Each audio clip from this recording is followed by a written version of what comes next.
Hi everyone! So with this video I want to show you some moments of pure knowledge that I found myself fascinated by, acted by people that didn't even know they were knowers. And I wanted to create a collage of little moments and analyze them in relation to our class of knowledge in context. So I hope you will like it, and I hope you will let yourself go to the wonder of the world, to different colors, shapes, and knowledges that there are.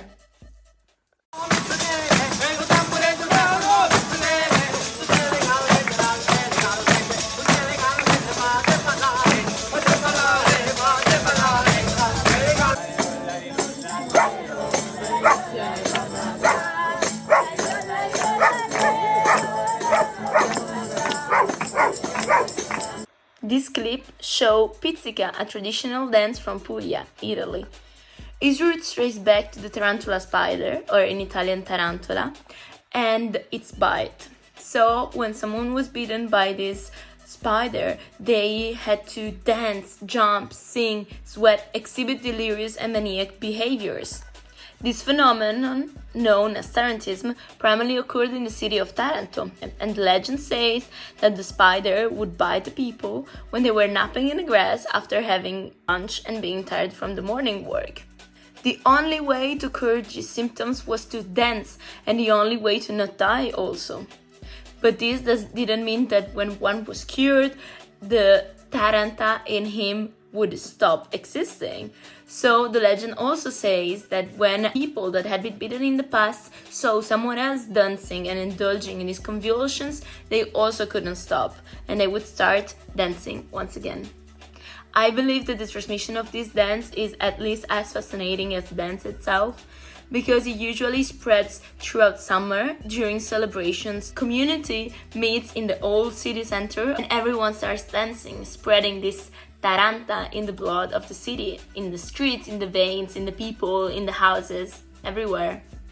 Well, I'm showing this clip because I want to reflect about the knowledge of dance, that even though dancing is held as a dear tradition by almost every tribe in the world, every community, every population has its own, they're all different somehow. Not even just because of the rhythms of the movements, but especially because of the meaning of what dancing is for a specific group of people. And I think that the global knowledge of this is there, although the shades are so different, and that's incredible.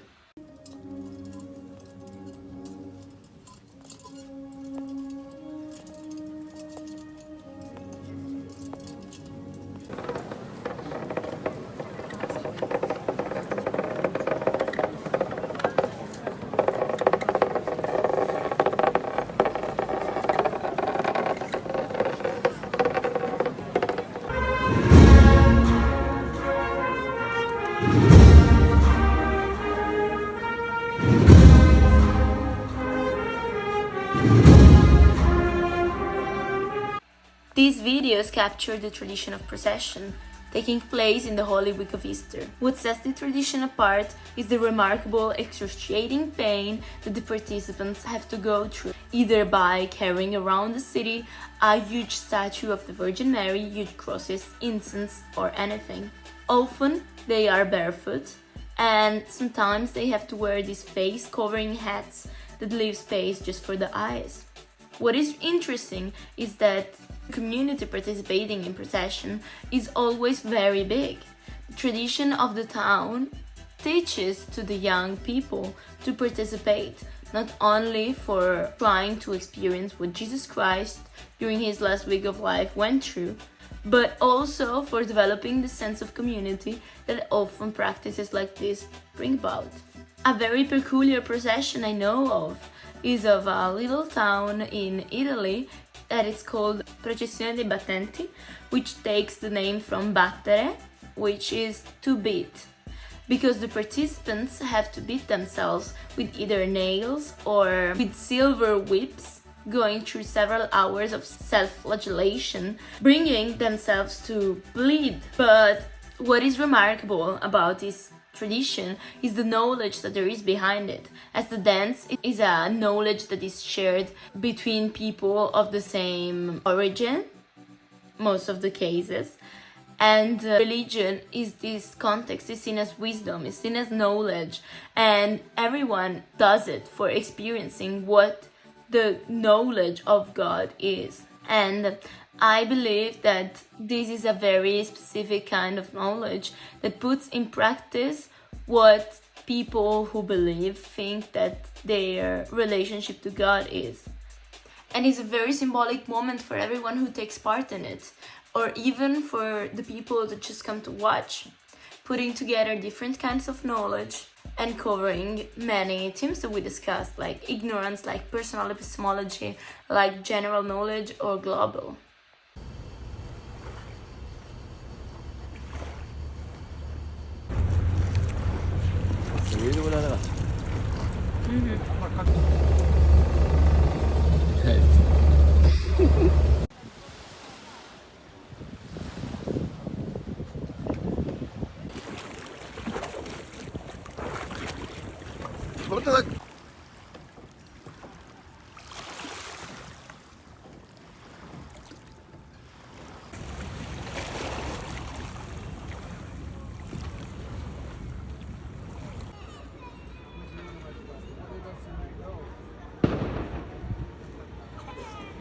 Another realm of knowledge that always surrounds me is the wisdom of the people have of the sea. As being born in a coastal town, I always loved the sea, and in the last years I decided to be in deeper touch with it by working on boats. It didn't take a genius to realize that most of the working body of people on boats is men. From piloting vessels to fishing nets to repairing boats, men were the head of it all. As a young woman navigating this environment, it surely wasn't easy, but it did intrigue my curiosity to discover why this knowledge was only held by men. Traditionally, it was the men that had to bring money home, so the fastest way to make it in a harbor towns was to go to nautical school and embark on cargo ships. Stay in the sea for several months, then come back home and stay with the family. And this might seem like a fantasy, but it was really hard. Not only was it hard, but it's also constructed social dynamics that are now very difficult to dismantle it, because it stereotyped the man to earn money and the woman to stay home. The man being far away from home and the woman to stay home. The man having the knowledge of the sea and the woman not. These behaviors, I can still see them a lot in the colleagues that work with me on boats. And while I do have the possibilities to have the same educational access to reach this knowledge, the practice is a bit different. Breaking through this pattern requires time and a collective willingness to challenge traditional pathways of learning. I am still perceived as the exception, as a woman working on boats. In essence, overcoming the segregation of knowledge requires effort for both men and women, and questioning a lot of gender norms.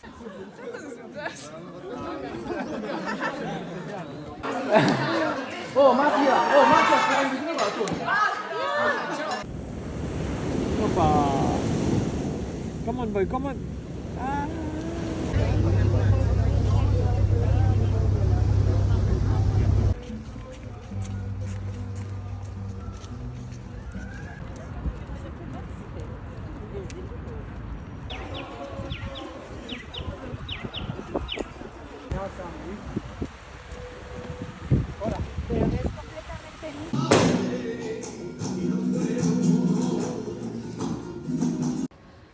Poi tale sempre nei miei nomi.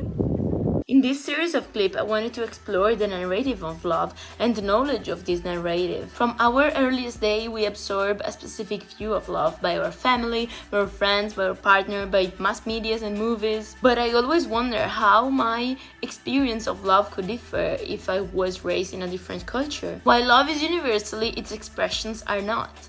And therefore, I can't help but question how the narrative of love that I was exposed to influenced my ways of perceiving emotion. Growing up, my understanding of love was deeply influenced by Hollywood movies or by stories of fairy tales where a princess has to be saved by a prince and then they could live happily.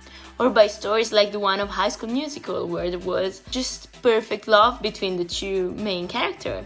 And then suddenly I had to discover that love wasn't like that. This clip that I put evoke a sense of joy and happiness in me when I see them. This little act of love that people do without even noticing for each other, and the desire of spending life together is a deep and sentimental decision. In the end, I chose to put this kind of knowledge of the narrative, just to remind that love is beautiful and its forms, but there are infinite ways of experiencing it, and the one that we usually see pictures in Western mass media is not the only one. And as Maria Landau text, human evolution as a narrative suggests, many things that we give for granted are maybe just narrated. This is a vineyard.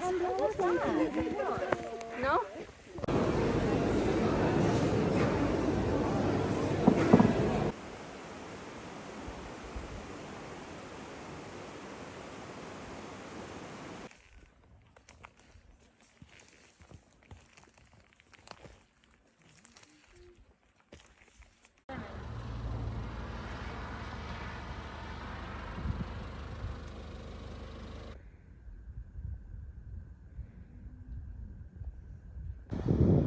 Bueno, no me deja.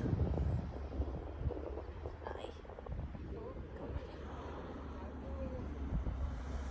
Here I aim to highlight the connection between the soil and the regional agriculture. Across every population of culture, indigenous knowledge encompasses several aspects of daily life, but none is as vital as food production. In regions where mountainous terrain prevails and arable land is scarce, communities have ingeniously devised methods to cultivate food efficiently. One of such methods is terrazzamenti, or terrace fields. These terraces transform steep slopes into manageable plots of arable land, a testament to the adaptability of the people to the harsh nature. In places like the island of Lanzarote, in the northwest coast of Africa, indigenous people had to deal with the challenge of almost no rain throughout the year. With this desertic climate and no natural springs, agriculture seems impossible. Yet, they devised the method for cultivating vineyards in the volcanic terrain. By sculpting basins into the ashen soil, they created reservoirs that kept the humidity during the night, sustaining the vineyards without any addition of water. It's a remarkable example of how indigenous knowledge had to adapt to the climate. Once again, every tribe and every community possesses a knowledge of the place where they have to survive. And Dr. Nick Buchanan gave an incredibly interesting lecture on that when he was discussing indigenous knowledge, and I want to refer to his studies for explaining these clips I just showed. Nowadays, despite the majority of the population lives in big cities, it is still important to understand the nature of the landscape we are living in. Of course, there was a time when daily life were more intertwined with the land's morphology than now that most of the people lives in cities, but it is still fundamental. In these clips, I want to underscore the importance of indigenous knowledge, serving as a testament to human brilliance and willingness to adapt to any kind of environment. As we journey to diverse landscape, as the many examples I could provide you with different kinds of agriculture, we gain insight into the myriads of ways that humans could adapt. I want to conclude this video with an ode to life, an ode to knowledge, an ode to knowing, and always being interested in knowing more, which not only means knowing by studying and in static ways, but just by seeing that the world is so different, so wide, and so beautiful, and we can just learn from every day. I hope you enjoyed. Bye!